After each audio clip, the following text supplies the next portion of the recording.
Smoke and Mirrors. This is episode 54. You're joined by Rob, Dave, and Triz. And we are the Smoke and Mirrors guys. Quarantine Quentins. Quarantine. Oh, okay. All right. Yeah, okay, Tristan.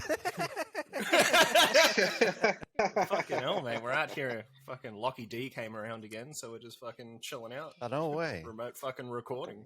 Lockie D. Fucking Lockie D might be on for the next the next week as well. Next month. Fuck. People just can't get their shit together. Fucking hell. Are you living there, baby? Yeah, going good, man. Going good. I got over most of that sickness. Rested up. Same. Well. How you going? You were sick there last week. I'm alright. I'm still coughing though, which is weird. It's like that dry, annoying cough. The old man cough. Kills me. I'm so sick. There's a bunch of sick cunts. It's contagious, alright? Sick bastards. How you going, Triz? Yeah, good, man. Good. Fucking living. Just been gaming, working. Fucking, like I mentioned before, Lucky D in the place to be, so I've got nowhere to be. Big Darren Lockyers. Exactly. Sucking a lozenge can. I know. Fucking Strepsil Stanley over here. All right, we're live from lockdown. Thank you. So let's get into our streaming news. All right, so first off the bat, so Blumhouse has acquired this movie called The Deep House from these two directors, right? And this one's going to premiere on Epix, which is like one of their streaming services over in the States. So this one's about this couple that like they go not deep sea diving, but like they go diving, right? And they go to the bottom of this lake and they find this house. So the house has like an air pocket in it. And when they go in there, they're exploring and stuff like that. And then air's running out and stuff. And then they find that they're not the only people in the house. And then shit goes down. Sounds pretty good. There's somebody in this room. No. There's somebody in this room. I was going to ask if this was a prequel to Little Nicky, to be honest. Deep South. You know what's crazy is that they did this for real over in the US, right? So whenever there'd be like, a consistently black town, they'd have like everything they need. They'd have a shop, they'd have everything to support this whole black community, and they'd have college in some of them and whatnot. They'd come through and they'd either scare them away using their racist tactics, or they'd just make some shit up and get them to leave, make it really, really hard for them. They'd flood the town and then have a new lake on top of wherever the black people were living. If you go to those lakes now and dive down, those towns are still there. That's fucked. There's churches, there's everything there that you can go. Is that Go on. Is that like the Ozarks? It's everywhere. They did it everywhere. Everywhere there was a prominent sort of black new township or something like that. That's what they do. Yeah, it's wild. You can do that now. There's like 10 or 15 lakes in America that are exactly like that. It's wild. That's scary shit, man. Yeah, it's kind of fucked up. But on to the next point of news. So we got Dwayne the Cock Johnson. Senor Cockadoo has signed a deal with Amazon Studios. It's for this film called Red One. Now, they're saying it's a very Santa Christmas themed film, but there's implications like in front of the film where it could move into like gift giving, things like that. There's no real synopsis for the film just yet. All that we know is that it's possibly Santa related, and it's a Christmas movie starring The Rock Johnson, so there's bound to be some kind of fucking comedy and action in there as well. Yeah. And it's a 4-quadrant. Like action-adventure type shit, eh? Yeah. Like, I feel like every movie that stars like The Rock needs to end off with him doing the, and it just ends with like The Rock can smell what you're cooking. You know what I mean? Jeez. This sounds like such a for deal. me, yeah, man, this deal that he's doing Yeah. is next level. But I always thought he had a deal over there at Netflix already. He does. Well, no, he doesn't himself, but he's got fingers in so many pies. But that's what I was going to say. Like, this sounds like such a deal that The Rock would make because, like, Yeah. with Netflix, it's that Red Notice. Mm. With NBC and Hulu, it's that Young Rock. Mm. With With HBO, he's got Ballers on and- there, yeah. and then now on Amazon, like he's got Red One dominating, and then he's still got like his studio pictures that he's got. So he's got his WB influences in there as well. He's just got and Disney's got Jungle Cruise.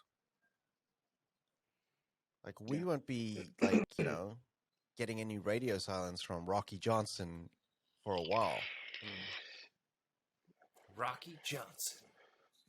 Yeah, I was just gonna say whenever I think of The Rock, it's always just that "shut up, bitch." that's what I What's think that on? of.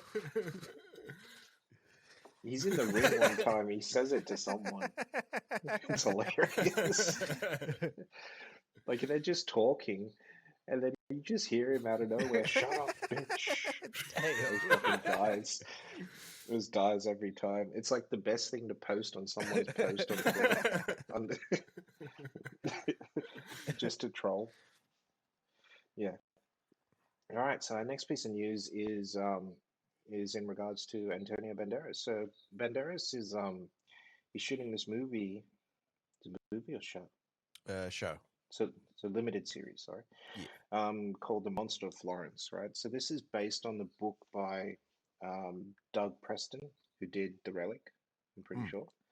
And this Italian crime reporter called Mario Spezzi. So it's basically a deconstruction of like these murders that happened between 68 to 85, so nearly 21 years, right? That they just it's set around Florence. Yep. And it was just like really, really grisly stuff. Like, if it does sound familiar to you, this was like a little, I don't know, a little offshoot in the novel for Hannibal, right? So they even sort of Kind of reference it.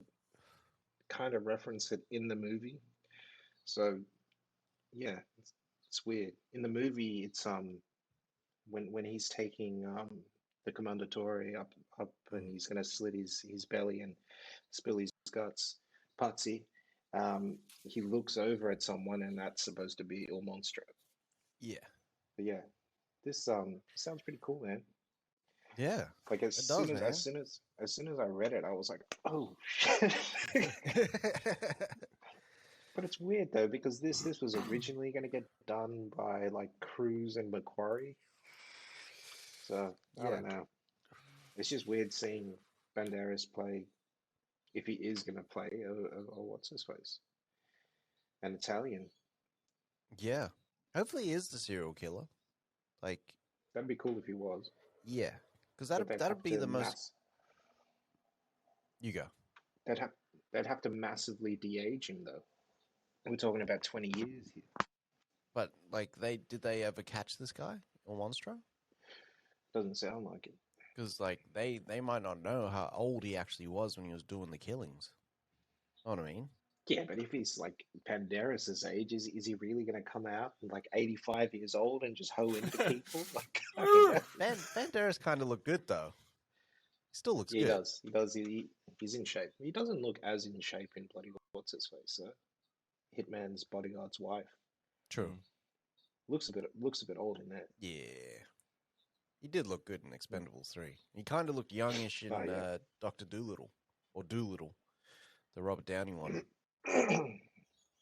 Is he in there? Yeah, he's one of the characters in there. Wow. Yeah, he's got a big old beard in there too. Big bushy beard. So the Weeknd from Blinding Lights fame. Do you know that that album is like 44 times platinum? Yeah, Abel's a Abel is beast. a beast. Fucking legend. So he's going to co-write and create this show called The Idol. And what it's about, it's this like young pop starlet, right? And she starts going out with this nightclub owner. Everything's going all right. Finds out nightclub owner is a fucking cult leader. Jesus. Yeah. It sounds freaky. So this is getting set up at HBO. Could be good, man. So he's like, Could be good. he's going to star. Is he going to star in that? Yeah, he's going to star. He's going Is to he going to be the co-write. nightclub owner or not? I don't know. Be cool if he is. Hopefully he gets rid of like the afro, because it sounds like the afro like looks a bit too suspicious. Too cultish? Yeah. Like it's a bit too obvious. Like hopefully he's like completely changes his look again for the next album, because you know he changes looks all the time and just goes bald. I want him to cast. Yeah. I want him to cast that guy that's always in all of his videos, that weird looking fucker. The older guy? Yeah. Get him. Yeah. I suppose if he's doing the treatments and whatnot for his videos, like this movie should be good. Oh, this is it a movie or show? This show should be good.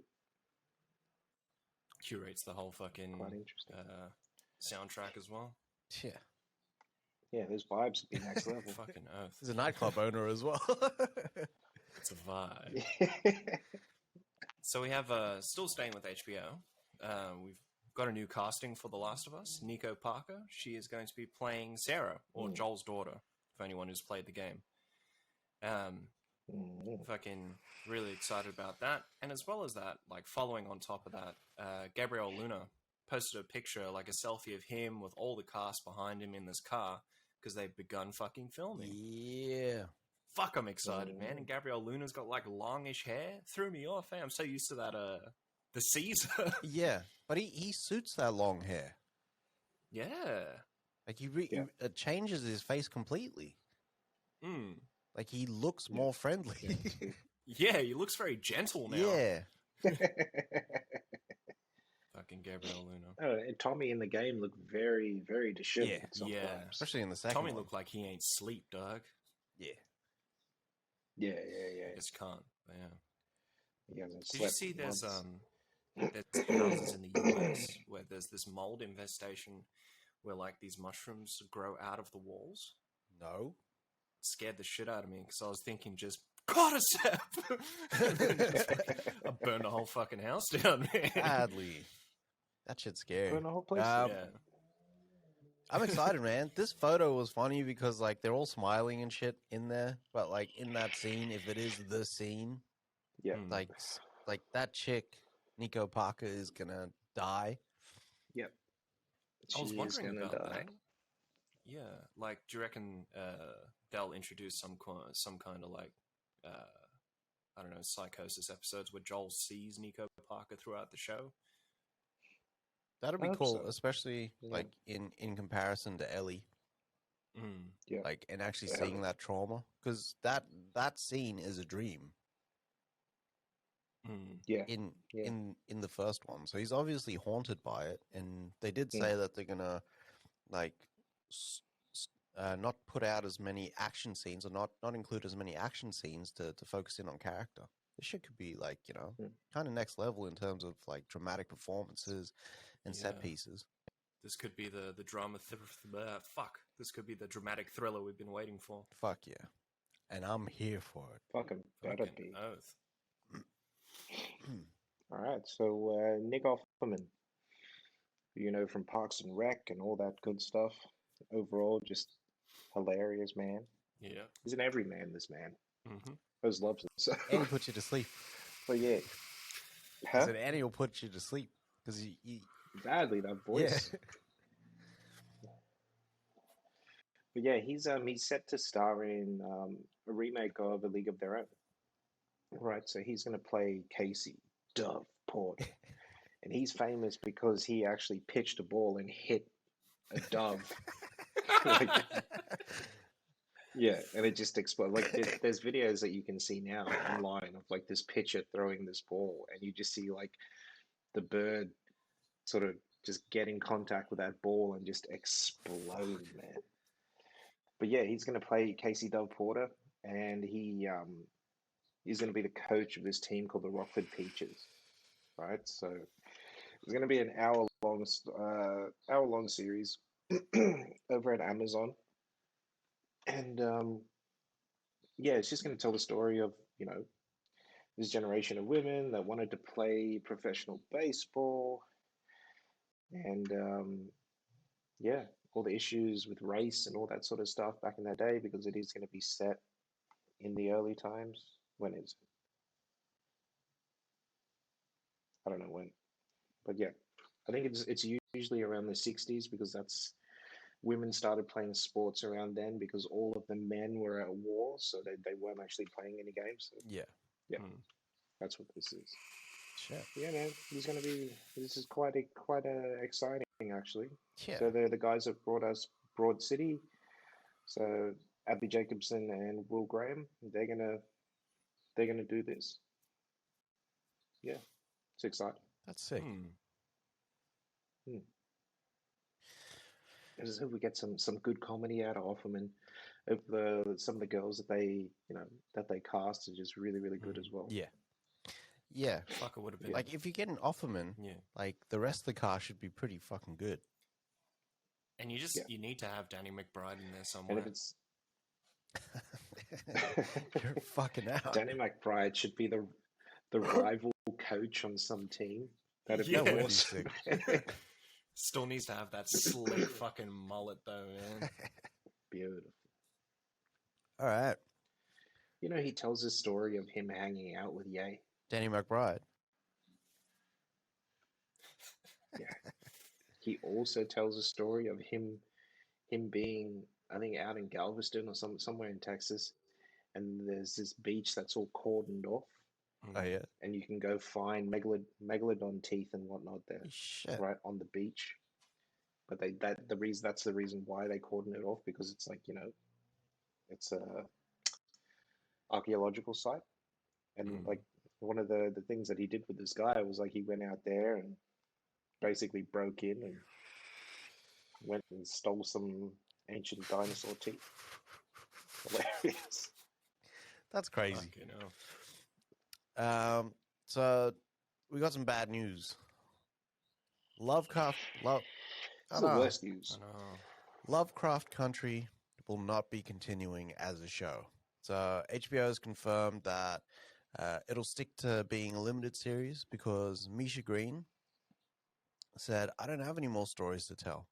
The original author Matt Ruff's novel also ends where the show ends, like with some differences and whatnot. Series? Yeah. So he hasn't written a sequel or anything like that. But it's just disappointing, because like the show was fire. I love so that show. good. But yeah, I'm kind of glad, because the show was pretty self-contained.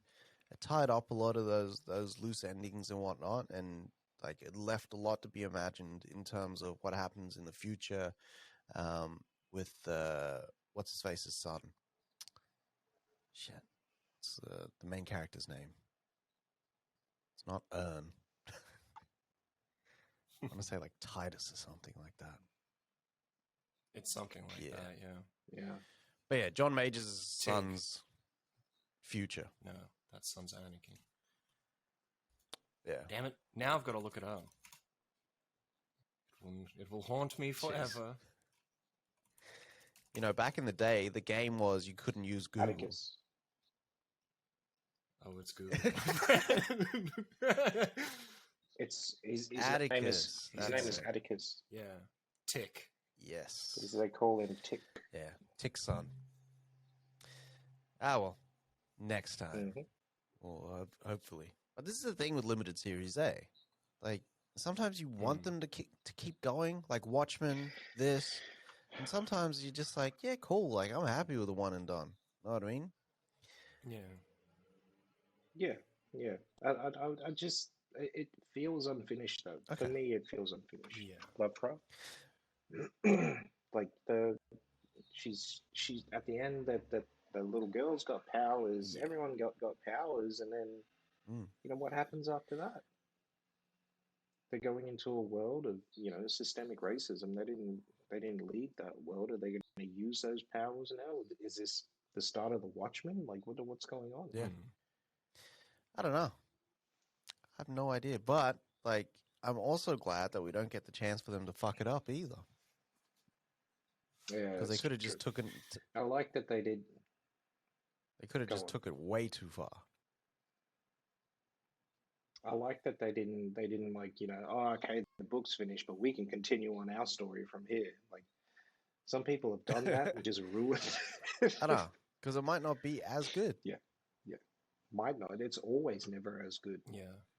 They so Yeah. they do that with anime, unfortunately. So they'll follow the manga, and then, for example, with Bleach, because they were releasing the episodes in line with the chapters in the manga, because the manga takes so long to draw, they were like, "Fuck it, we'll just make our own episodes, and then we'll just follow in with the canon shit later on when it's released." So they do like 3 seasons worth of filler, and then finally you get back to canon shit. So people are sitting here watching the most bullshit stuff. Like there could be episodes where a homie just goes out to go shopping and then just has like these crazy memories and shit like that. He's like, what the fuck is this? Doesn't move the story along at all. Today, Junior. And that's it for streaming news this week. Quite Yep. light. That's a wrap. Yeah, yeah. For now, until like all these summer movies start hitting, Yeah. which is very soon, and then it's just we're gonna see trailers, we're gonna see everything. Yeah. We're going to get that summer in Netflix as well. You watch. Yeah, Mm. yeah. All right. And then all the good movies start coming out. Yeah. Fuck yeah. And like it's getting into horror season as Yep. well. That's right. Yeah. That's what I mean by the good movies. All right. It's time to fan the hammer. These are the details and just the details that we got.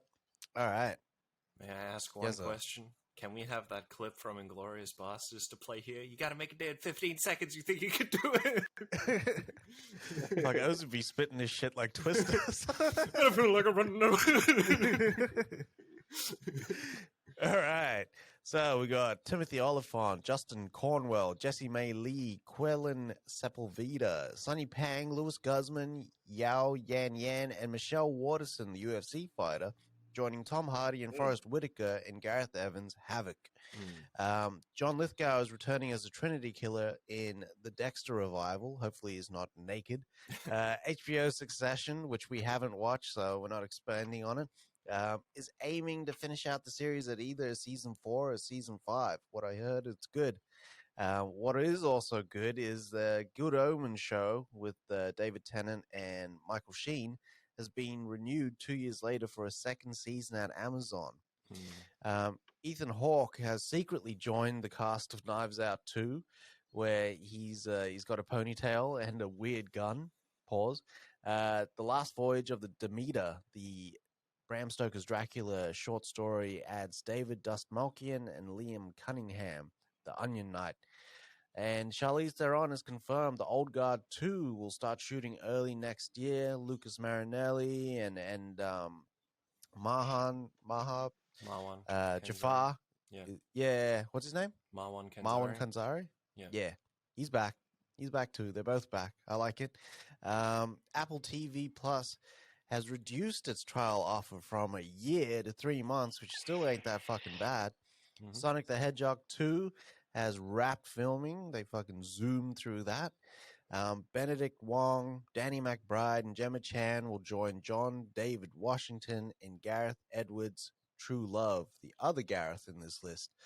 And we've had a whole bunch of movies start production this week with Aquaman 2, Knives Out 2, John Wick Chapter 4, and Black Panther Wakanda Forever, which has started filming.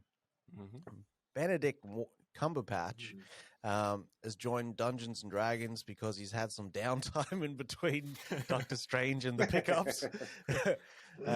Scott And Adkins. Spider-Man. Scott Adkins has joined John Wick Chapter 4, which is like Fuck perfect casting. Hopefully he's utilized well.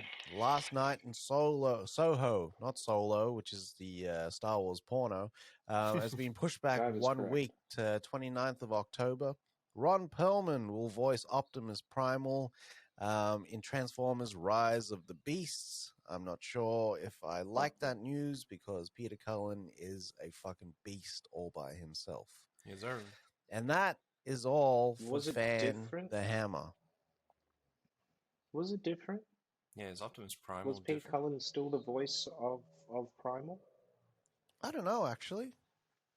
I don't see why not. Because that was like kind of new. It's not like I don't see why not. it's not like new skin, new me. You know what I mean? Yeah, it was true. Yeah. So, Very good there, BD. Very Expano. good. Yeah. Insert gunshots here. This is what I got.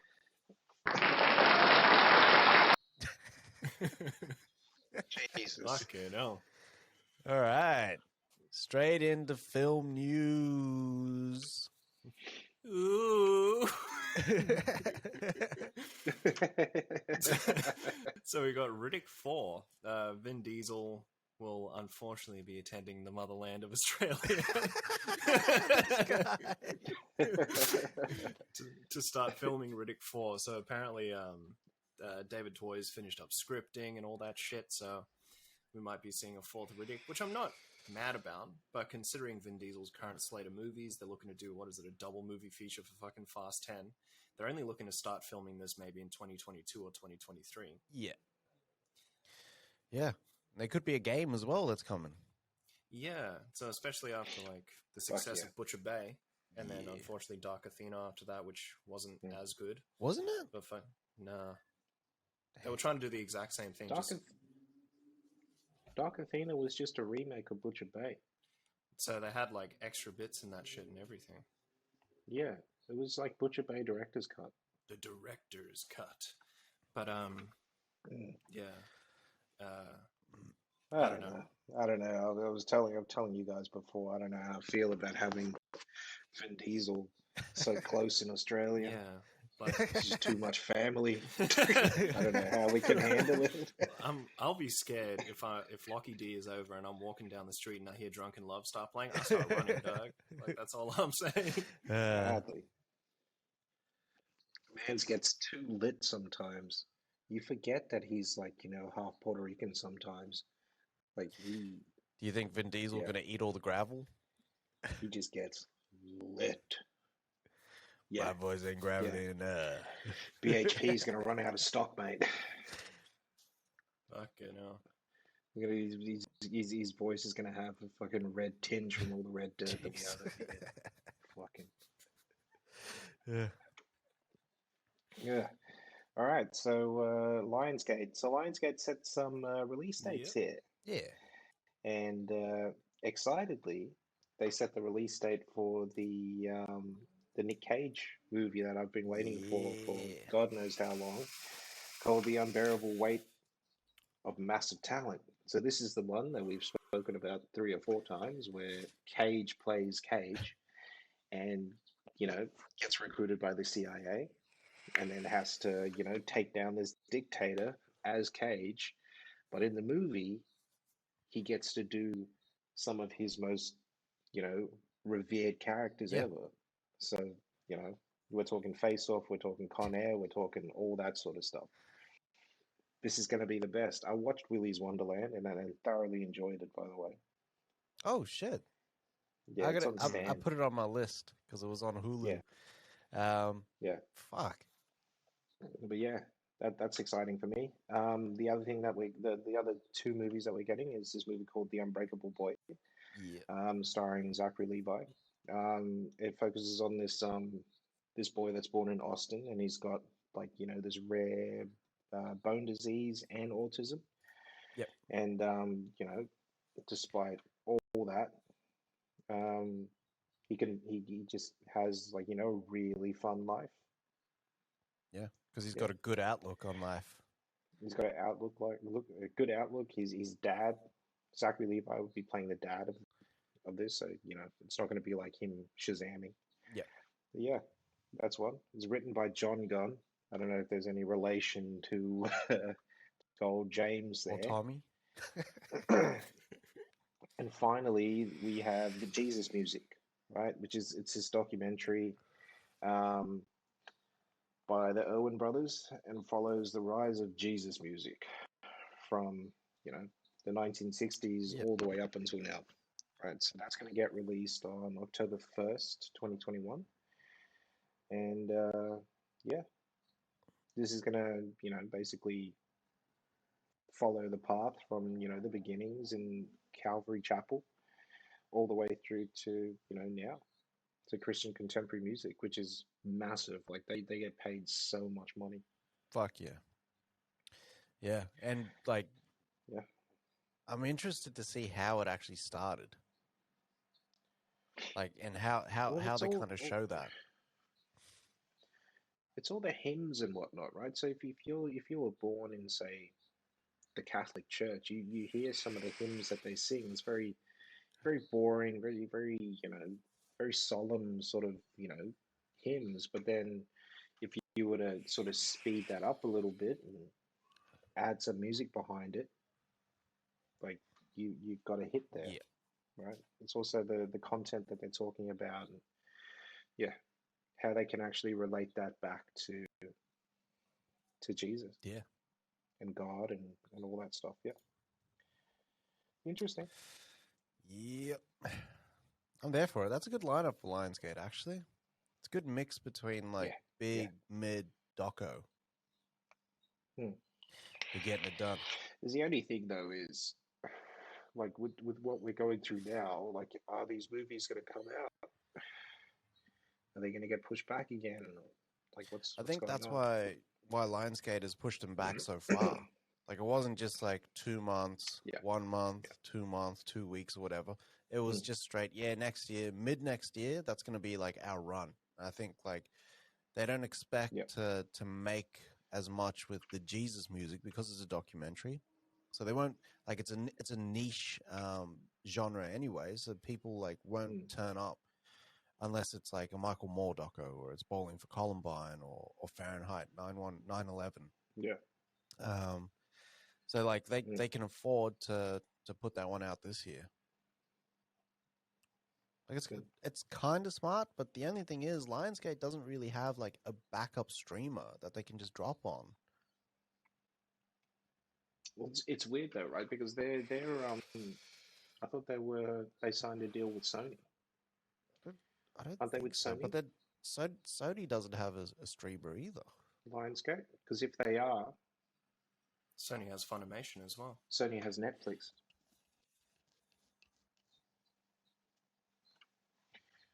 Yeah, Sony has Netflix, man. So if they wanted to, they could try and sell these films back to Netflix. Yeah. Considering it's outside of their deal. Yeah. All right. So, project director of the Mass Effect trilogy that just came out, the remastered version. I think it's called the Legendary Edition. Yeah. Said that, like, with all the lore and story and character arcs and character development, Mass Effect couldn't be done as a film. Which, like, I agree with him. To fit as much as they can in like an hour and a half, even 2 hours, like they wouldn't be able to do it.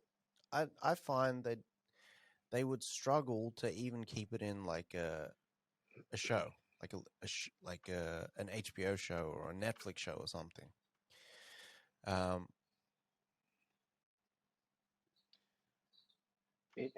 When I play Mass Effect, the first 2 hours is getting to know the characters. Yeah, that's it. Yeah, you can't make a movie like that. It'd literally be the start. Okay, this is your character. These are these other characters. Yeah. It's the end of the movie. They've done some cool shit. We've seen movies like this before, and the reason why we don't want these is we don't want it as a movie. It's because of that reason. It's really shit when they do that. This is You go there, BD. This is one of those games where character development doesn't stop as well. Like you're always meeting new characters and always developing their storylines. Yeah. And there's so many variables in there as well. So having like to storyboard depending on the choice you make as well, like moving forward is crazy. Yeah. There's always something new. Yeah. I do think that we're going to get something Mass Effect related, either that being a show or an anime or something, because like Cavill like has been talking about it. It's now popped up here. Like Warner's been trying for years to get this shit going, and it just wasn't.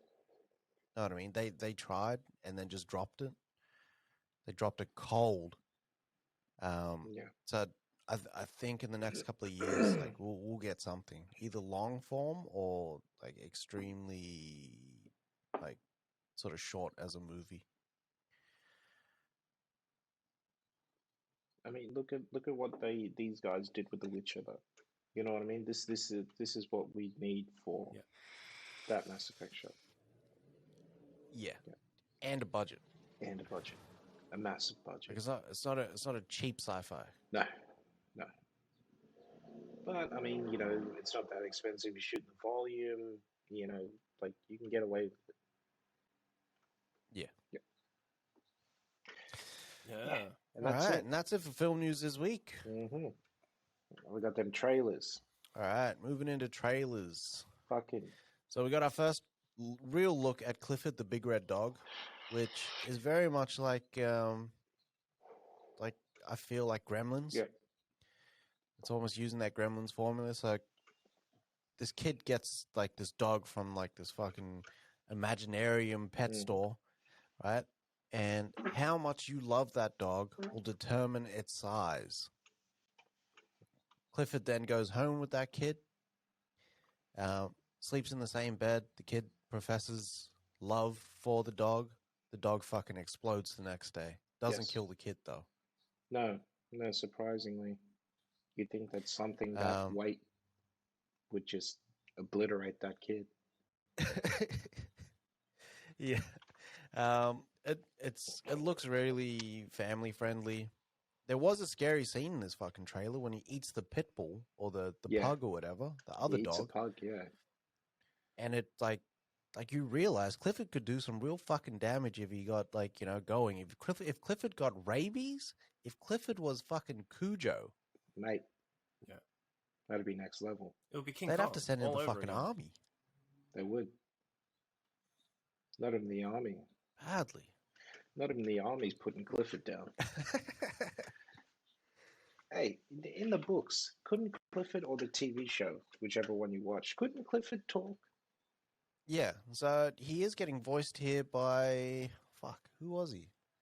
Someone was providing the voice, and it was actually like... It should have been George Clooney.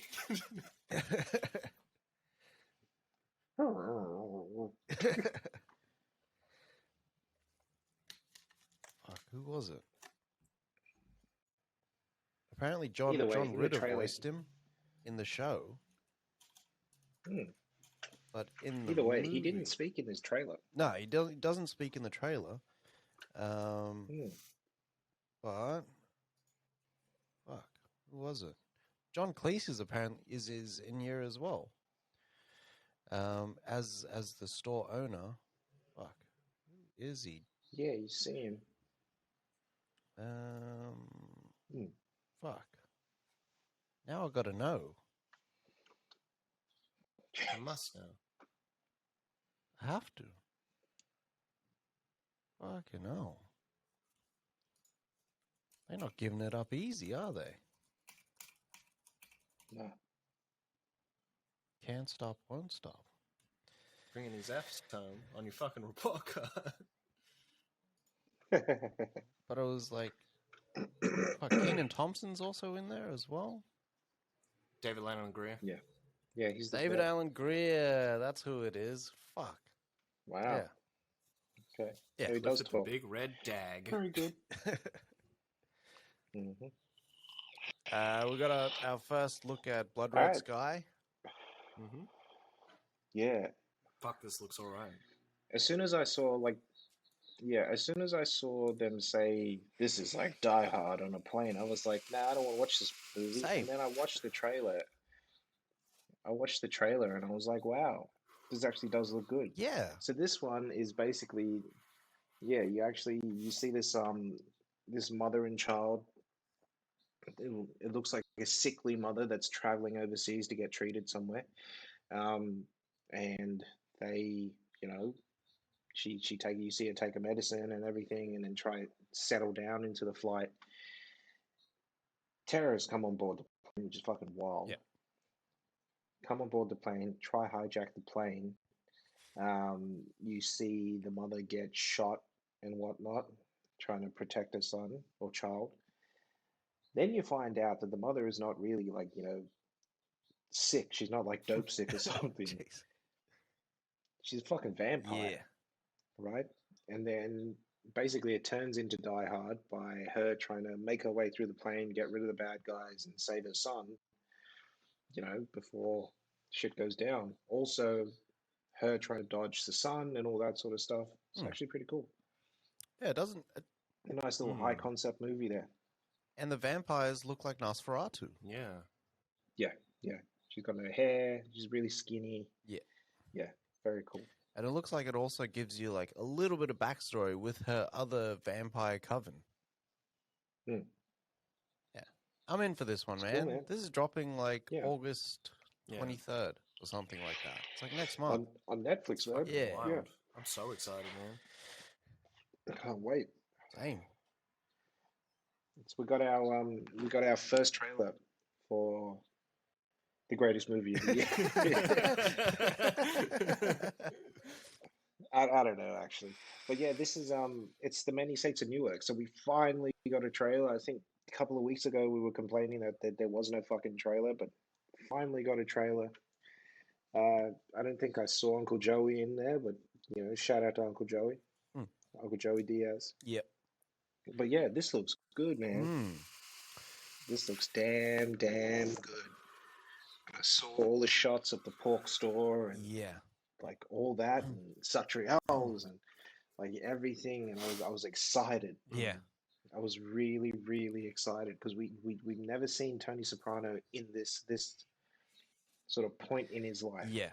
right? We've seen him, we've heard talks about him in the show, but we've never ever seen him and what he was actually going through at this time of his life. So he's like 16, 17 years old.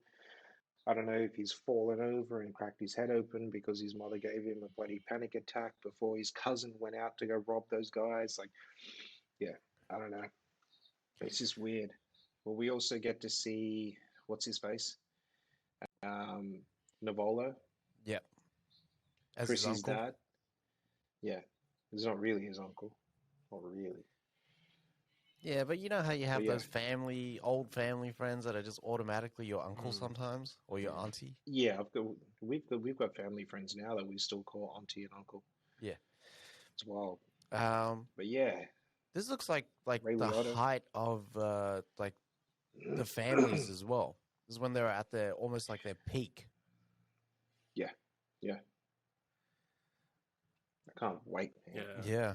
Like them at their peak, because them at their like this story you should see Chrissy's dad get killed and how that happened and who actually did that.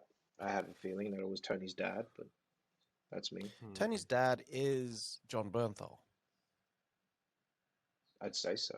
You don't see much of him in the trailer. It looks like this whole movie hinges on his relationship with Navola. Yeah, on Tony's relationship with it all. Yeah. Yeah. But it's also Tony being played by Gandolfini's son looks like it's a bit eerie. It is kind of weird, like seeing him in motion, because I've only ever seen him in stills, but seeing him in motion, he kind of does fit the bill. Like I was kind of doubting the chops before. Yeah, he's got mannerisms just like his dad. Yeah, it's weird. And we see Vera Farmiga as well. As Lydia. Yeah. Yeah. And like it looks like she's doing well with that. You know how Lydia, like Tony's mom, is very like sort of aggressive, narcissistic. Yeah. Like she's bringing that. Very aggressive, very very condescending, Yeah. very she knows how to push Yeah. buttons, basically. And Yeah. we It's see a wild. little clip there where she's in the principal's office and they're saying like he's like genius level, and she's just like Yeah. downplaying all of that. Yeah. Yeah. But it's weird because through the show you find out that Tony was like, you know, I mean he got a scholarship to wherever, I don't know what university he went to. He went to university for 3 years. He, you know, like he was smart, but it's just that street life, that life that he saw from his father and Yeah. his uncle, so Uncle June and everyone, and then Dickie Moltisanti and all these guys. Like he didn't want that life. Was he called them? I don't know what he calls them. There's this certain thing that he calls like Italians that live like white people. Yep. There's a certain thing that he says like he didn't want that life. Yeah. But then in his, like, you know, his late 40s and 50s, he is living that. He's living both of those lives, right? Yeah. He wants to be part of, like, you know, the crew with his doctor and whatnot. And Carmela wants that as well, but then they just can't break away from this thing. They can't break away from their family. Yeah, I'm excited for it, man. beautiful. This shit is gonna be fucking crazy. Yeah, the next level. It's Jolt We all got about the Bado. Yeah. So we got the trailer for Jolt. Fucking Kate Beckinsale, fine as hell. Mm. And something akin to Crank, to be honest. I didn't really get much from the trailer when I was watching it. Just the fact that, like Dave mentioned, all the action doesn't seem to be Beckinsale. Yeah. It's probably that Heidi Moneymaker that's doing all the action for her. Well, that's who I think. That's who I think it is. Yeah.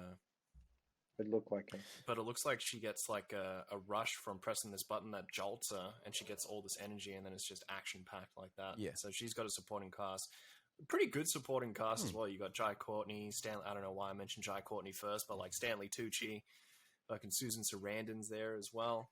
And it looks pretty interesting. We get to see a little bit of Beckinsale with the kid off as well. Please. You know what's wild is that Jai Courtney kind of looks like that guy, the bad guy in Ant-Man. What's his name? Corey Stoll. with hair. He does. Does too. Because I was Fucking looking, I hell. was like, "This is Corey Stoll with hair." No, that's Jai Courtney. But Tucci looks like he's in shape in this Always. movie, though. Tucci always in shape. Always. He's like Tucci gang. he's like what's his face, man? Jeremy Piven. Jeremy Piven is always in shape. Yeah. True, yeah. But no, it looks alright. I wouldn't go out of my way to watch this movie after this trailer, to be honest, but it might be a sleeper. Yeah. I was thinking that as well. It does have like a dirty kind of look to it, but Yeah. it's straight Crank to High Voltage. Yeah. Yeah. Yeah. Like, I keep looking at this and I'm like, they're trying to like do Crank, but then Atomic Blonde it as well. I didn't mind Atomic Blonde, Same. but it feels like they're trying to do too much. Yeah. You're doing too much.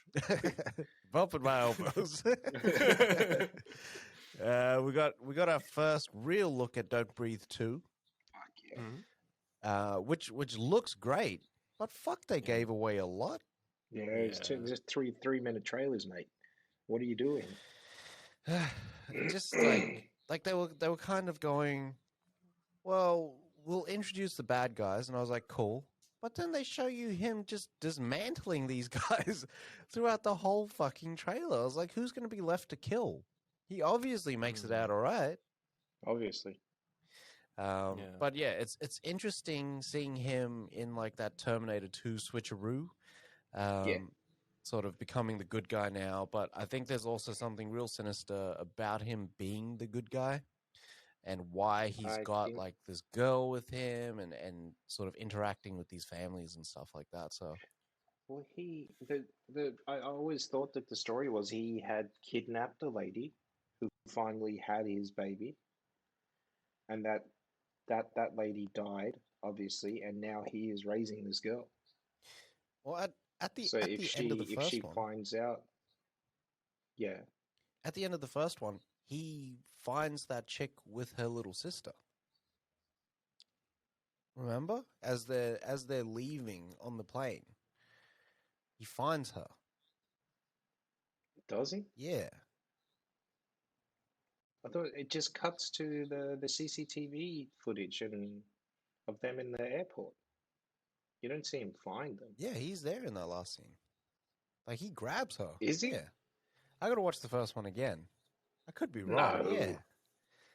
I think you are wrong.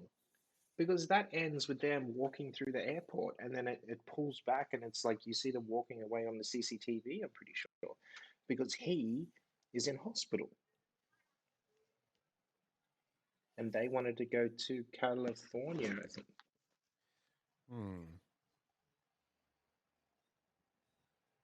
What movie do you watch? Yeah. I don't know. I'm trying to find it. Fuck. Just go to YouTube and say end of Don't Breathe 2. End of Don't Breathe.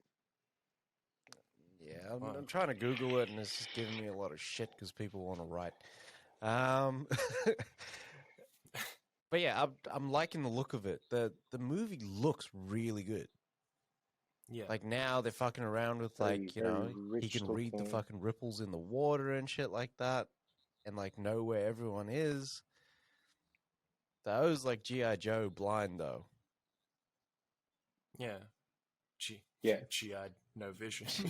What do you call it? For me, it was, I liked how it's still him as the monster catching his prey like that throughout the movie, though. So it's not just him, like, action movie jogging out the edge of a train under Siege 2 styles. Like, while the train's fucking backflipping behind him, and he's just taking a leisurely jog. I know, it's such a brief fucking stroll. Fucking Baywatch head ass, fucking hell. Yeah, so the end of the first one, fellas, is her seeing the news report of him actually coming out alive. And that's where it ends, because she's at the airport. All right, very good. With her sister. Maybe how did I just create that fucking ending? Tell me my business again. This is how the Bible was written, my friends. That's fun. Dum dum dum dum. It's true. It's true. All these stories that we hear from the Bible is 12 people deep. So and so remembered this aspect. So and so remembered this aspect. He remembered this. He remembered that. I don't wholly remember. I'm going to add something to the story. That's how we got the Bible. Hearsay the book. There's some of the Bible that's been proven fact by science. Some. Whoa, you can't be saying like, you know, all of it has to be proven. Some. Why? I'm a man of science. If some of Everything it's proven by science, then like that means that the parts that have been proven are proven true. But what about the other parts of it? That's like saying Superman is real because some lady lifted up a car off their baby. So the fact that she was as strong to lift a car off the baby doesn't make her Superman. Yeah, but can she fly? Couldn't stop that bullet though. Exactly. Maybe she got drip and she fly as hell. Exactly. Like, fucking, you never know. Yuo's journey to just disprove the Bible continues. This is the next podcast. We got a short little teaser for Netflix's The Chair, which stars Sandra Oh. This fucking killed This was me, really good. Fucker in charge of you fucking fucks. So, like, the trailer just shows her, like, walking into this office, right? She looks at the name on the door. It's her name. She's Korean. It's Sandra Oh, right? She walks in. Yeah. She goes to the desk, and, like, she opens up this package, and it's this fucking name plaque for a desk that says, "The fucker in charge of you fucking fucks." Then sits on the chair, and then the chair fucking breaks. So this is like, it's a short show, so it's 6 episodes and 30 minutes an episode. But like it just details the first woman chair of the English department in this college, in Pembroke College. Yeah. And I would also wager Nice. that she's also the first Korean in that chair as well, or person of color. Mm. But yeah, it looks good. It looks good. And Sandra Very Oh good. is just playing this shit perfectly. Like when that chair breaks, she fucking nails Yeah. it. Fuck yeah. Sandra You know, Oh's the first time that I Fuck, ever I lost seen it. Sandra Oh was her getting nailed by Thomas Hayden Church in fucking Sideways. Fucking Yeah, hell. that's true. Yeah. Same. Every time I think of Sandra Oh now, I just think of her getting nailed by J.K. Simmons in Jesus. Invincible. Jesus. Yeah. So we got a nice little teaser there for the musically inspired Cinderella for who's doing this? Amazon? Amazon, yeah. yeah. Yeah, Sony made it. Amazon via Sony. Yeah. Yeah, Or Sony which is via weird. Amazon. Yeah. I don't know. There's just big sings in this movie, and it's like, ugh, Hey, I don't like this. I'm all there for like the singing. You know what I mean? I like my musicals, but this was just like one when it's fucking note. contemporary, I like it. When it's set in the olden times, I don't need to see that shit. I have a fucking cartoon right there if I need So this it. is like contemporizing, not contemporizing, but it's using contemporary music in the movie as well.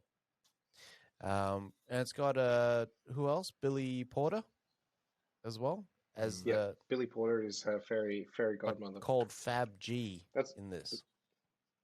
yeah. It's the only reason why I would watch the movie is because Billy Porter's in it. And then it's got Camilla Cabello as Cinderella herself. So it almost looks like it's Cinderella after she gets out of the basement, because now she's like moved out. She's got her own store. It's dresses by Ella or threads by Ella or something like that. So we'll see. Mm-hmm. We'll see. You know what's wild is that we've had this movie before. Like we had this exact same movie, and it was Brandy as Cinderella, and it was Whitney Houston as her Yeah. fairy godmother. Mm-hmm. But that could have been like Sing You to Fucking Death as well. Probably was. I never watched that movie either. Cinderella just never did it for me. Yeah. It was always like, it was always trash. Like Beauty and the Beast and those sort of like, musicals, fire. Cinderella was always boring, man. I thought so too. And then I watched Kenneth Branagh's Cinderella, the one Yeah. that he did recently with Lily James and Richard Madden's in there. And like a couple of other people. But like that one was actually really good. Yeah. Kenneth Branagh nailed that shit. I don't know. It's the connotation around that movie for me. What do you call it? What do you mean the connotation? She gets all dolled up and whatnot to go impress someone so she can get married. Like it's just weird. It's a weird story. The whole thing of being more than yourself just so you can score someone. That's right. So in Kenneth Branagh's one, it's she goes there to represent her family because her father's dead. Yeah. But the original story is Is that her aim? she's just To there go there and just pick the go there prince and up? get married, yeah. Yeah. Is it though? The prince in there was literally running through as many hoes as he could find within the kingdom so he could find a wife. Yeah. That's Cinderella. I guess this is all based in a different fucking Wild story. Wild West. This is all based in a time where I guess the responsibilities of men and women were a lot different as well, or at least based off what was provided. Like having a woman and being the prince and then marrying her, and she has to bear you a son as the first child and shit like that. So I guess like the portrayal of women was completely different compared to now, where they have a lot more freedom to actually do what they need to. Yeah. I just doesn't subscribe to the woke reimaginings of it all. Wokerella. That's what your Kenneth Branagh version is. It's a woke But you haven't. reimagining. Because back in the day, marriage wasn't about that. Back in the day, people used to pay other people money. That's what a dowry is, to marry their daughters off. They didn't want daughters; they wanted sons. Yeah, but that's like cool. But like Kenneth Branagh's one is just different. Like, watch the movie before you call it woke. It's 100% woke. All right. That's stay sleep. You just called out the show, the movie, and the story itself for not being woke enough. For not being what's his face enough, accurate enough. It's not being woke; it's being accurate. I look for the accuracy. When I saw that Jolt trailer and Kate Beckinsale is throwing around guys that weigh 260, 275, not accurate. That Yeah, but never it's happened. Phil though. That's escapism. Even if she had her little, I don't care. Even if I saw a small guy do that, even if I saw Bruce Lee do that, same story. That's never ever gonna happen in real life. No, but neither's a lot of the stuff in like John Wick, but we still love it. As if John Wick Mhm. isn't dying when he like destroys his car like that. John Wick would have died. John Wick would have died in that bloody confrontation right at the start. They would have killed that man right I then know, and but there if that that's was what I'm real saying. life. That's like the escapism of it. I can like suspend disbelief. It's when they betray the tone of the film, and it's like now all of a sudden they're playing zany fucking sound effects and just shooting O's out the window 10 feet. That's when it's like, nah, it's not for me. No. Uh, Tell me what this Beckett is about. so this is like John David Washington, right? It's not what's his face. Yeah, it's not what's his face. The Beckett that I was expecting. Oh, Ted Danson in there being surly as Was hell. that Becca? Yeah. That was Becker. But still, Boris. that's what I. As soon as I saw it, that's what I thought of. Badly. So this is him and his missus, right? They're on a trip in Italy, and then their car just Alicia goes off the Vikander. cliff, and then Yeah, all of a sudden, like his wife just disappears. He doesn't know if she's dead or she's alive. He wakes up alone, and then the authorities, like he goes to the authorities, and then they're after him. yeah. And the authorities are like, there was no one in this house. Yeah, they're Which just is denying wild. all the shit that happened, and then he's kind of on his Yeah. own in Italy, and everyone's out to get him. And he's got to make it to the embassy. Yeah. They were like they didn't tell you anything about the plot in this trailer. No. They kind of just didn't show you enough. There was a lot of shots of him just being crazy. Yeah, and him getting shot. Yeah, they kind of gave that away well. there. I don't know. Maybe he is just crazy. To be honest, that's what I'm expecting. Yeah. I'm expecting it just not to be real. Yeah, true. Everything that he's seeing is just not real. The whole thing of him, that his wife isn't real. Everything isn't real. That's what I'm expecting.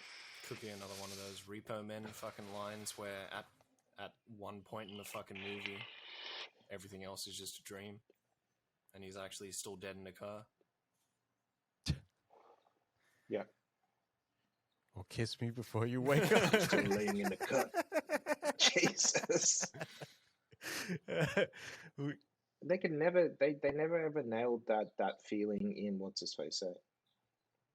In the other. What's his face? Totally. In the remake? Nah. Yeah. They didn't nail that feeling of it being a dream, right? They kind of they did, but then they just shattered the dream. Right at the end there. Because it's weird in the original, like the musical cues and everything are tied into all of that. So you hear it at the end. You hear the musical cue of the dream, and you're like, is it a dream? Is it real? Yeah. Like, what's happening? And then the fact that he wanted those memories of, like, blue sky on Mars and all that sort of stuff. Do you think Nolan tapped into that for Inception. Yeah. We got another trailer we got a first trailer for Mortal Kombat Legends Battle of the Realms. So this one is like... What is this about? This is a sequel to Scorpion's Revenge. It's a direct sequel. But does it start where that one ends? yeah, but it's also Okay. very heavily tied into the games as well, where like Raiden goes to Shao Kahn. And he's basically like, let's stop all this tournament shit. Let's hold one last tournament that will decide the fate of all the realms. So Earth and Outworld and all that shit. Like there's like 4 or 5 of them that they gotta work out. And then Liu Kang is the chosen one apparently in this. He's the one that was so pure at birth that he could be the one to change the fate of Earth. He's just busting rainbows, is he? So he's like, it's like legit a tournament though. Whereas Scorpion's Revenge was like what happens outside of the tournament, during the tournament. I've just got what's his face running through her head. G thing. Yo, Shao, what up? Gotta give it what's that, dude? That's all I'm seeing. And then we got our last trailer. This could be good. Which was Masters of the Universe, man.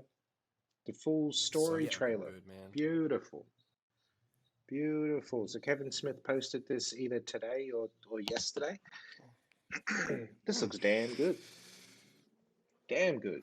So basically all the magic has been sucked out of Eternia. And He-Man had to break his sword in half and everything. It looks like we get a bad He-Man as well. It looks like all this stuff. Maybe he's got to defeat that side of him. They have to reunite. Yeah. You got to reunite the realms and everything to bring everyone together. And if cool. Eternia dies, very so does cool. the whole galaxy. So the stakes is high. That's right. Yeah, the stakes is real high. I noticed in this trailer they didn't really show Skeletor. He wasn't like a big part of it. No, you see a shot at the end. That's about it. But it's weird though, this Skeletor, because he's got like sort of the ram's horns. Yeah. And then that changes, and then he turns into himself, the actual Skeletor that we know and love. Yeah. Besides Frank Langella. Yeah. Which is always fire to me. But yeah, maybe he has that other part of He-Man's sword in that scepter. Yeah. Yeah. Fire. So when Kevin Smith was talking about this, he actually spoke and said that this will actually start exactly where the very last episode finished. Okay. Because supposedly they ended that He-Man series on a cliffhanger. And we never ever got it. Like after the 80s or whatever it is, they never ever finished it off. Fuck. Yeah. So this shit's been 30 years in the making. Shit. This could be good, man. So this is like part 1 drops July 23rd. Wow, so we've got 2-3 weeks. Yeah. So this drops Very the same cool. day Blood Red Sky drops. Little counter programming. Darn it. I'm about it. But I reckon they'll both only shits. drop 6 or 7 episodes or something like that. Yeah, and they'll only be 24 minutes a piece anyway. So. Yeah. Oh well. I'm there for it. It looks good, man. Same. I might watch this with Brody, see what he thinks. He'll probably look at it and be like, the fuck is He-Man? So what is this? I know. It was Renee Zellweger. Watch him come through and do the I have the power for you. Fuck, it would be cool. That'd destroy me if he does the I have the power. Because he's got a sword I know. as well. You need to get him to do it now, and then do it again when he's 21, and then you clip it together. With bad effects, like him changing. Yeah. And then in the back have the cartoon He-Man and have Lundgren on the other side. Badly. Lundgren was a fucking... But you gotta have... That cartoon He-Man was hilarious. He had like the dickhead Yeah. hair. It But was wild. It's like he could just take his hair off if he Lego wanted hair. to. what Sadly. fucked me off about He-Man though was that when he was Prince Adam, he's like, "Hi, I'm Prince Adam," and then when you fucking change, and I'm He-Man, it's like they Yeah. fucked up the voice lines, The and then they were just like, "Oh pitches. fuck it, just go with it." Oh fuck, That's it, fellas. That's all the trailers we have Yep. this week. it's all the news. Yeah. Mm. All right. Loki. What'd you watch there? Mm. Good episode this week. Quite interesting. Hmm. Very good episode. Another Yep. short episode. Little stinger there in the Yep. middle, but still very short episode, but very good episode. This it was just action balls to the walls this episode. Yeah. So this there was a lot of truth in this episode. A lot of shit came out. Yeah. So What was the name of this episode? I don't know. No clue. Or have we only got 2 episodes left? Yeah. Fuck. They said that it was the mid-season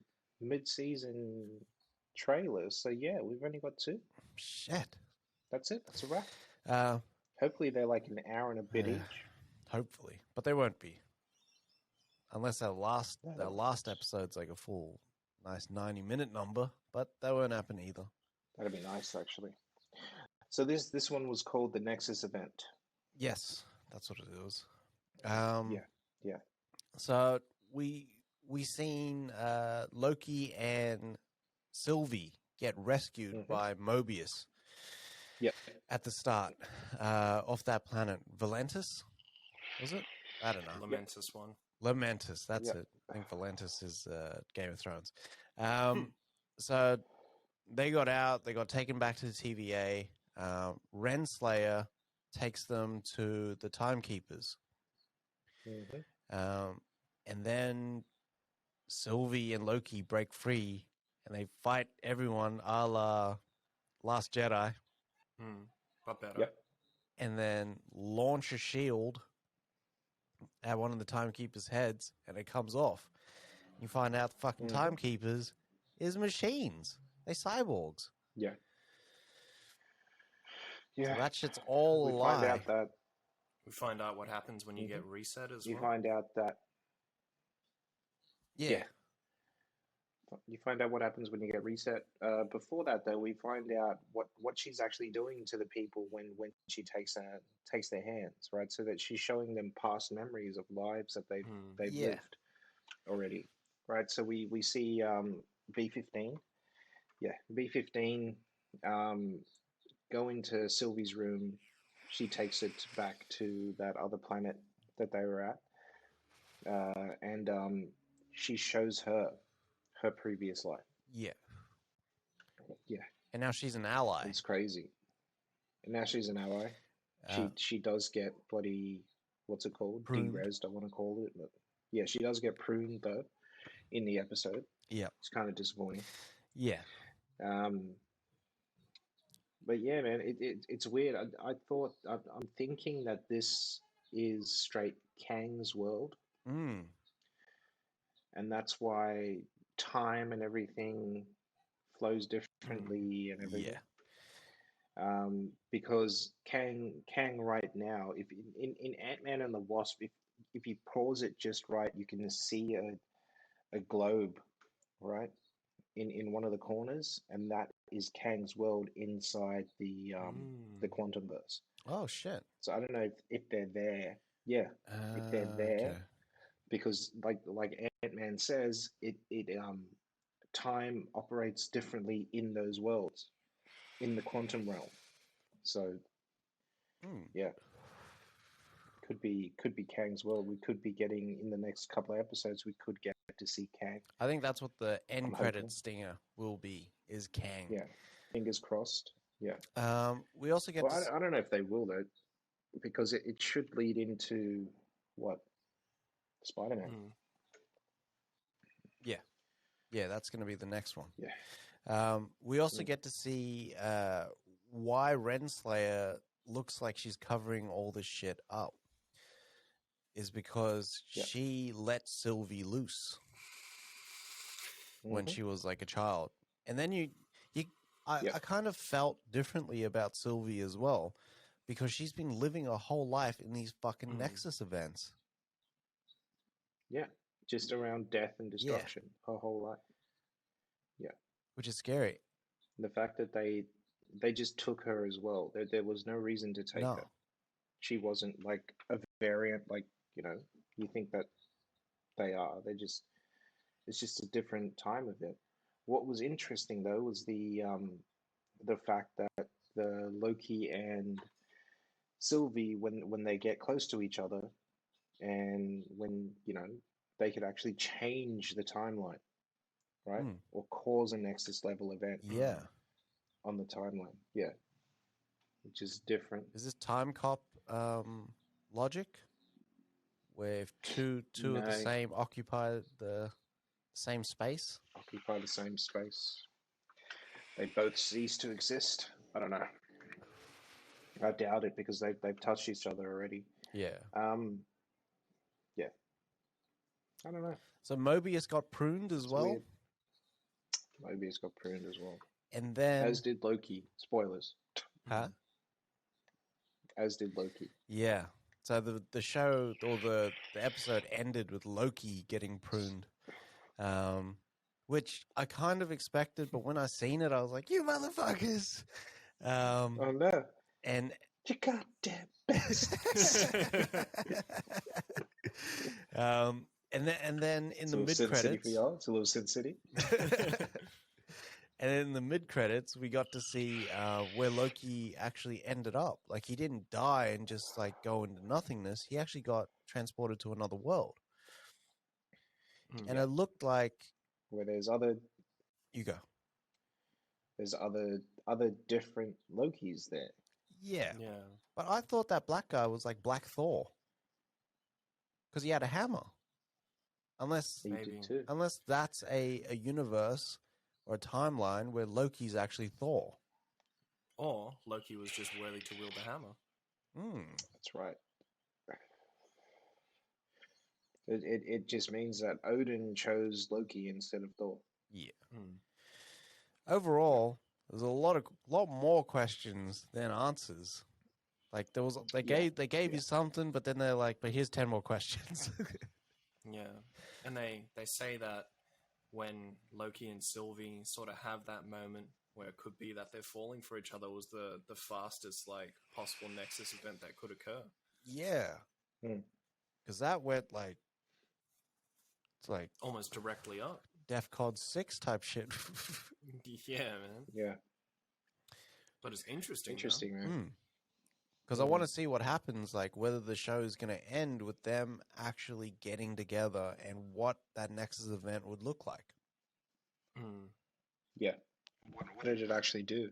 If it had literally just break them out of wherever they are, right? So if it had just break everybody out of the stupor that they're in and they'd remember everything. Can you imagine reckon, if Loki's character arc ends with love conquers all? Which would be completely fucking different from when he started as the 2012 Loki. Yeah. Yeah. I reckon because Renslayer is the only person to liaise with the Timekeepers as well, she is the one person that knew the whole time that she was a variant. Yeah. And that's why she's trying to keep it all together there too. Because maybe she was the first variant that they sort of took over. And went from there. Maybe she's the timekeeper and there's not three people and it's just Kang controlling her. Yeah. Or, I mean, they mentioned that they brought Titans to the party there, so they have all those Infinity Stones as well. Maybe they'll use them to break out, if anything. Yeah. Can you imagine if Thanos shows up? Like, good Thanos? That would be fucking cool. Can you imagine if that was one of the variants of Thanos, where he's just a good guy? Yeah. But Titans are... Good guy Thanos. Because Titans are the opposite to Eternals as well. So there could be bad Eternals that show up too. Because of everything happening. Well, bad Eternals are Titans, but you know what I mean. You know, I kind of want to get to the end of the show just to kind of see what happens, but then I don't want it to end just so soon. I don't want it to end either.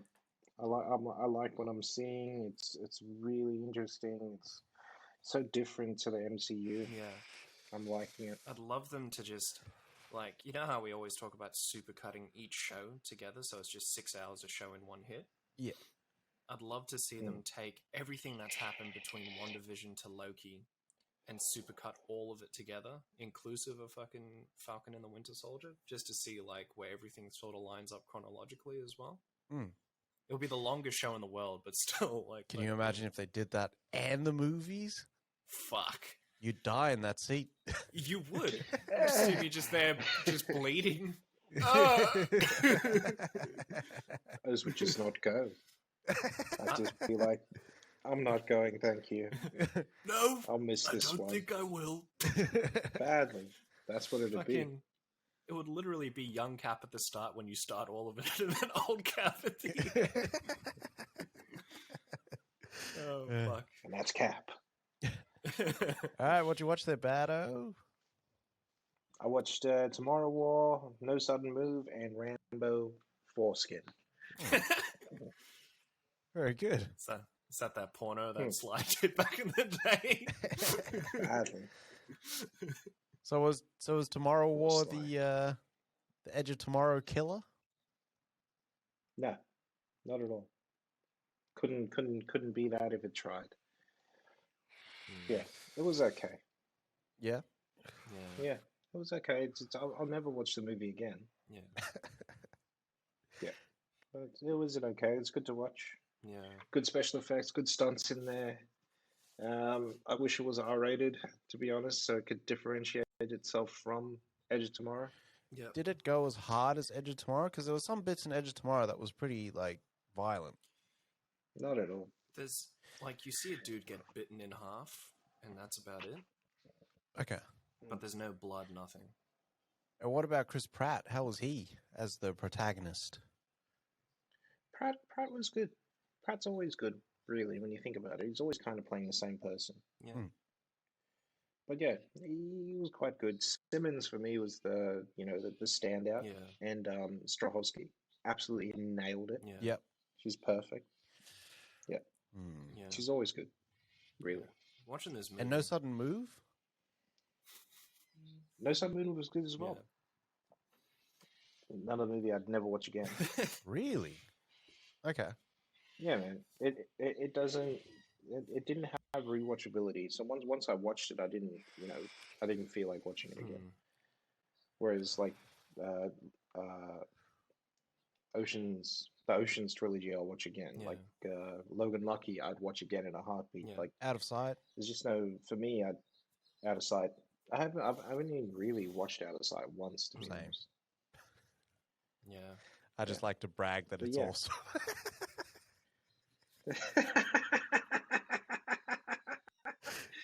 I can't even say that it's awesome because I don't think I've ever watched the movie start to finish. That's fucked. Damn. But yeah, other than that, it's not bad. All right. I'm waiting for next week. See what Black Widow has on it. Yeah. You know, Black Widow is gonna have to be like, the best MCU movie ever, considering like what we got recently with Wanda and Loki and Falcon. Fucking oath. Like it's gonna have to be the best. Yeah. Right? It can't be mediocre. It can't be really shit. I saw this guy post on Twitter the other day and it was like, Black Widow is the movie that makes men scream and puts them in their place. And I was like, are you serious? I don't think that's the reason they made the fucking movie. This is not the marketing that they want for the movie, because all you do is take guys and just be like, hey, this movie's not for you. And they're like, hey, all right, cool. It's not for us. And then complain that guys aren't watching the fucking movie. Like, you know what I mean? It's fucking stupid, man. Mm-hmm. Disney needs to take care of their own. They need to take care of their own media for this shit. Yeah. Like reviews and whatnot. If they put out any of that shit, Disney should be like, take that the fuck down because that's not what we're representing here. Like that's just dumb. That's stupid clickbait. Yeah. I mean, it'd be good if, like, Iger or Chapek or even some of the stars of the movie or the director actually came through and was just like, yeah, no, it wasn't about that. Like, Yeah. it's like about Did you actually this. watch the movie? Did you watch the movie, or did you just write the article? I kind of feel like sometimes there's like this, like if there's a female driven movie, right? Yeah. Like, and it's fucking mad. And Yeah. then it's just no one, and like no one says anything. But then there's one person that's like, "Take that, men!" It's like, I oh, know. wait, the We're the movie ones wasn't that are about that. driving. We're driving this industry, right? We are. Like you guys won't even like women won't even support other women sometimes. Hmm. Charlie's Angels came out and it was not supported because they said, "Hey guys, this one's not for you." So we stood back. We did what we were told. Hey, it's not for us. We're not going to watch this movie. And then they complained that we weren't watching the movie because it was our fault supposedly somehow. Fuck's sake. In my perspective, I never see things like men and women. You know what I mean? Like they're Neither two do I. different categories. It's just like, well, anyways. All that comes down to me is the movie good? Yes or no? Yeah, it's a good movie. I bet I'm gonna go watch Yeah, that movie. I don't care if it's starring a woman. I don't care. Like the greatest heroes that we have are women, and it's not Wonder Woman. It's fucking what's her Ripley. face. Fuck It's yeah. Ripley. It's Ripley. Everyone right now is trying to be Ripley, and the reason why Ripley plays as well as she does, even in today's standards, is because Ripley wasn't written as a woman. Ripley wasn't written as a man. Mm. It was just Mm. a character. So whoever wrote that script, the Guyler, I think, wrote the script of Ripley as Yeah. just anyone. And then what's his face was like, "Hey, Sigourney, come over here. We want Yeah. you to read this." Scott was like, "Hey, you're basically the Fuck star. yeah. Let's do this." And that's how it should be. It shouldn't be roles written for women and roles written for men. It should just be, "Hey, this character does so this, and this. Can you do this? All right, cool. Bet you cast." That's probably the safest way as well, even in terms of like what your character's sexual orientation is, right? If like the two best characters are female, like there's like the relationship there. Showcase it. Shit. That's it. All right. We'll see next week if we come back if we're not cancelled. What you watch there, Matto? Try cancel me, fuckers. Come for me. I'm waiting. Fucking badly. I'll post my address and everything. You can come. We'll have a nice little chat. See you just Fuckers. waiting at the door like Michael Madsen with the rock salt shotgun. Badly. I'd spit on you too. Jeez. Fucking hell. But what did I watch? I watched Aquaman again for like the third time. I fucking love this movie, man. I can't get over this movie. Really enjoy it. And then I watched Prisoners. Fuck, I love this movie. Fucking love Gyllenhaal's haircut in this movie as well. But I'm in awe of your performance and your hair. see me just fucking rubbing his hair. Pause. The wrong haircut can make and break a movie. It's true. Yeah, very true. If Brad Pitt had had a horseshoe in Fury, I would not want to be in it. I would not want to watch that movie. I'd be like, "Hey, what's going on here, man?" Well, can you imagine if like it was a horseshoe, but it was still slicked back on the sides like that? And long into the what's going ponytail. on here? That's fucked, man. What do you mean? That's how that hair was in Dexter, remember? Yeah. Carradine? Michael Fuck, yeah. Carradine? Fucking He hell. was like, he had the bald up until about here, and then the hair was long. He was just trying to prolong that dream. Like that fucking Owen. Died years ago, my friend. Like that Owen the Mask. When you fucking Badly. the golf. Like, but nah, Prisoners for me is the maddest fucking movie. just Hugh Jackman out here invoking street justice. Hugh Jackman has one of the best performances in this fucking movie as well. Yeah. When Gyllenhaal's fucking following him and he gets in that car and he fucking snaps like that when he's drinking. Yeah. But like the connotations behind this movie are so fucking good, and it makes me so fucking sad. And Hugh Jackman's portrayal of that character makes me realize that if I ever have a daughter and she goes missing, I might just do the same fucking thing. Yeah. Yeah. I think when Or Hugh just a Jackman child in isn't general. playing the golden boy, he fucking Yeah. kills. Yeah, yeah. You see that as well in The Front Runner, I Yeah. find too. He's Yeah. supposed to be the golden boy, but he's kind of got a very, very active personal life there. But the one thing I never expect from this movie is the chemistry between Jackman and Gyllenhaal as well. And Gyllenhaal is the fucking best in this movie too. When he fucking finds Das Malkian and fucks him up like that is the best thing in the world. Or even him talking to his chief. Why didn't you tell me? Why didn't you tell me there wasn't full security on this guy the whole time? You could have told me. I could have been there, and I'd know where the fuck he is. Fuck you. I fucking love it, man. Fuck, he's the best. But nah, this movie fucking... Who does Jackman play against in this? Play against. Yeah. Terrence yeah, Howard. Yeah. Terrence Howard was yeah. just straight, like, bitch in this movie for me. Like, good performance, but I feel like you could have gotten someone else for it. Well, when it's not your daughter.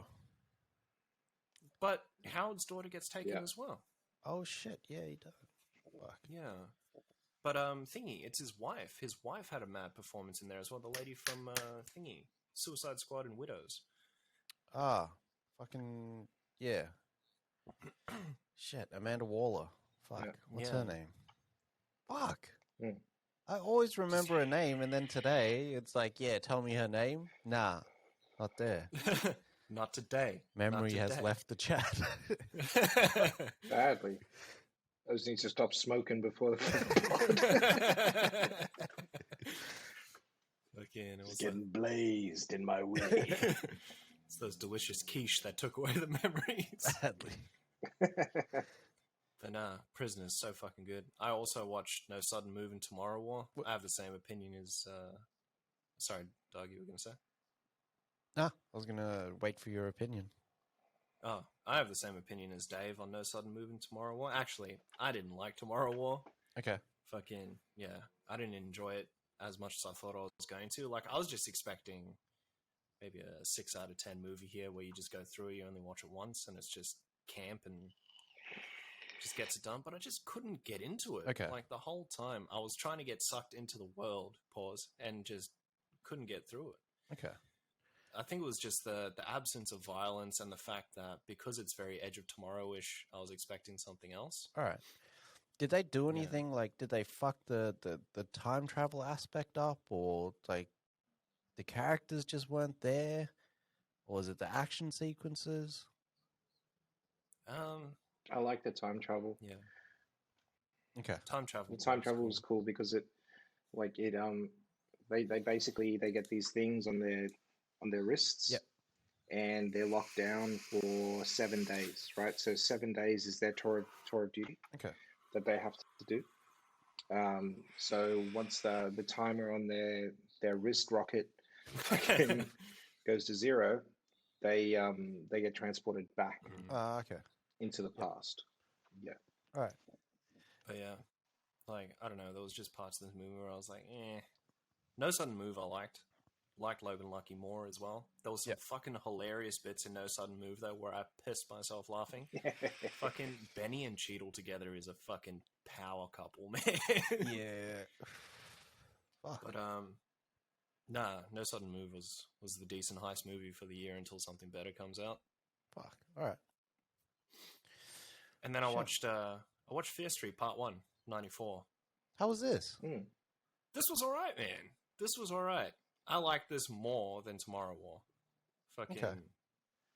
I watched this at like 2:30 in the fucking morning as well, and it is like an hour 40 minutes, and it goes quick.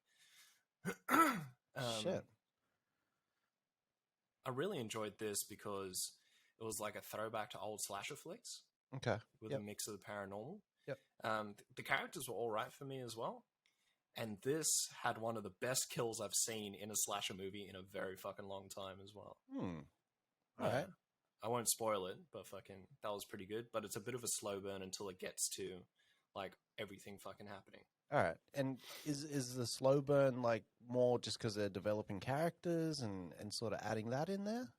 Yeah, so they tell you about each character that is introduced and all of their relationships together. And it's only until about maybe 50 minutes into this movie that shit does start to go down properly. Okay. Yeah. But some players from Stranger Things are in there as well. Yeah. How was Maya Hawke in this? Because I've seen she opens the movie. She was all right, man. I have the biggest crush on her from Stranger Things 3 as well. I fucking love this girl. But she's good. She's good. But the soundtrack for this movie was fucking excellent. Yeah? So good. They play... Because it's all in 94, so... They didn't have a lot of hip-hop, but it was a lot of rock. So, like, Creep by Radiohead played, all these other mad rock tracks. But there's a scene where this girl's babysitting, and all you hear in the back is G's and Hustlers start playing. It was the fucking best thing in the world. Fuck. What's his face? Yeah, go on. But no, this... I like this. Like, it was... I gave it 3.5 stars, but I enjoyed it for what it was. Fuck yeah. I was gonna say, like, Tarantino was thinking of getting Uma and Maya Hawke as BB and the Bride for a Kill Bill 3 as his last movie, but he said he probably won't do it. Yeah. No, like, I could see it. Fuck yeah. Yeah, I'm excited. Excited to watch all these movies here. Yeah, and then I finished off Megalobox as well. Ooh. How was that? How was, like, the season finale? Oh, man, this was the fucking highlight. Oh, man. Was it worth the edging? Jesus. Tell me more. Edging my Megalobox, please. But this was good. So, like I said before, episode 12, like, ends with them approaching the ring. Yep. And then this whole episode was just fucking fight. And then in between, like, fucking their motives for the fight and shit like that. But, man... The way they ended this, like, was so good. I wish there's going to be more, but this is one of those shows where, even though it's season 2, I reckon they could just stop here. Oh, shit. Yeah. That's fucking mad. So good, man. This was so fucking good. I've stopped watching My Hero as well because I'm going to wait for the whole season to come out and then I'm just going to binge the rest of it. All right. Very good. Very good there, Beatty. So I watched America, the motion picture. This was the animated one that had fucking Channing Tatum as George Washington, Killer Mike's in there, fucking Jason Mantzoukas. It was good, man. The animation was mad. It was fucking funny though. Just their different take on it. And like between this and Hamilton. The only way that you should cram history down someone's throat, is like through like a mad animated version like this, or like a musical, a contemporary musical. Because this shit just hits. I'll check it out. I didn't expect it to be out so quick. I know there was so much shit that came out, but I think across all of us, we covered it. And then I started through the week. I started Clarice. So I watched the first 6 episodes. So I like expected it to be like really, really shit. But it's not bad so far. So I didn't expect as much connective tissue as it does to the original, to Silence of the Lambs. So her wardrobe's back, her car's back, like a lot of the characters are back. That Rebecca Breeds fucking nails Clarice Starling, Like, she's so good in this role. Like, she's got the accent down. Never once does it falter. She's got the Jodie Foster mannerisms and everything. The only thing is that it can be, like, really contrived in terms of Clarice being in the middle of everything. You know what I mean? So it's one thing she was not in the movie. So, yeah. So, They do get her to sort of go out and do her own thing in some aspects. Like that's just part of the character, which was cool. But like there's an episode where there's a hostage situation and she's the one that gets called in out of everyone. She's the one that gets called in. So it was like, okay, cool. But So they didn't call SWAT in; they called her in. well, this is like the guy that's heading up the assault in the house. Right. Because he's in the house, like the hostage taker, and he calls for her to come in to sort of negotiate. So of course they let her. There's like other episodes where like she kind of does her lone wolf thing and then gets kidnapped and shit like that. But it's cool seeing what happened 6 months after Silence of the Lambs and where the characters actually progress to, because she does try to get away from being the forefront and being in front of the media and getting rid of like that stigma about like the serial killer chaser and stuff like that, and she kind of buries herself in the more behavioral science unit and stuff like that. But where the show kind of breaks down a little bit is in comparison to Hannibal, and that's more because they decided, hey, we're gonna show how you sort of show like your behavioral psychology degree the same way they do Will Graham's.